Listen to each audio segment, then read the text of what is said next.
My name is Amanda. I'm a child and youth instructor at the Art Gallery of Ontario, and I'm going to take you through a really fun project today that you can do anytime at home.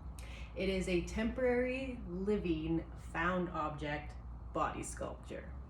I like this project because it incorporates the body, so it incorporates a little bit of dance, choreography, performance art. It also uses objects, so it includes found objects, and it's going to make a sculpture that's temporary, so it's time-based. So you're going to want to use your own body to create something visually interesting in the 3D that will only live for maybe 30 seconds or a minute. You're going to want to go around your home and find some objects that you think are interesting.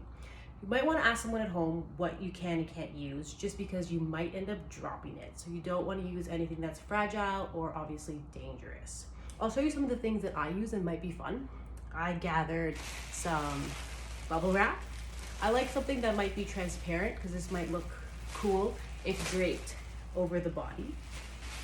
You can also grab other large pieces of material if you want to create some movement in your sculpture.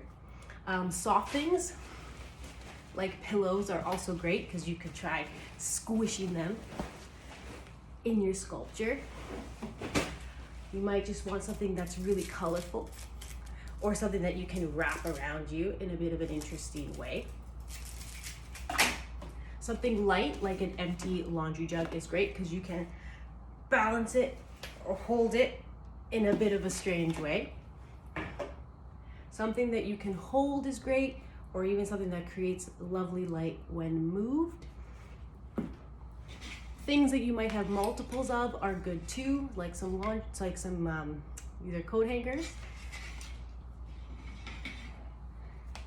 Balls, easy to hold. Maybe you can try putting them together or squishing them as well.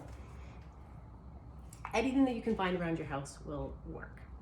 So those are some things that you can use. Now what you're going to want to think about is, what kind of pose am I going to make? You're going to want to use your objects and think maybe about shapes. You might want to create shapes or forms with the body, and you want to use the objects too. And you might want to be in a position that your body's not normally in, because you want it to be visually interesting. I'm going to give something a go with the coat hangers, and let's see what we can do. Now remember, you're going to have to hold this for a period of time. So you might want to make it easy, or you might want to make it challenging.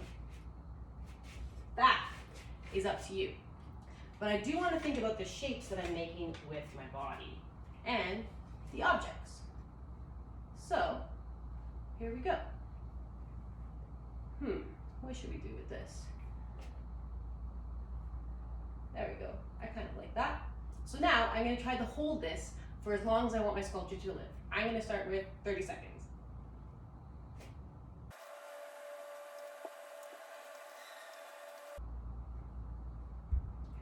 Whew.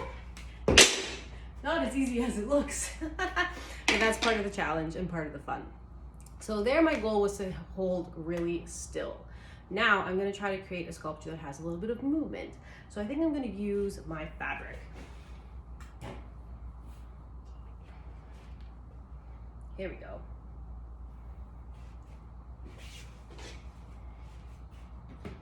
And I'm going to try something a little bit different. I can also use the wall or other objects around the house to incorporate in my sculpture. Let's see what we can do.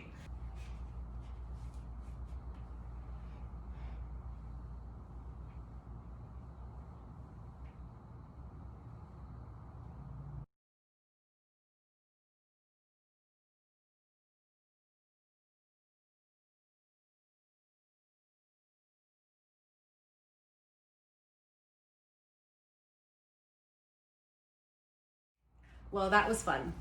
You can always video or photograph your sculptures as well. It's a great way to preserve them so that way they can live a little bit longer. If you do take a video or a photo, feel free to tag it #AGO makes so we can all see what you've made and how interesting and funny your sculptures are.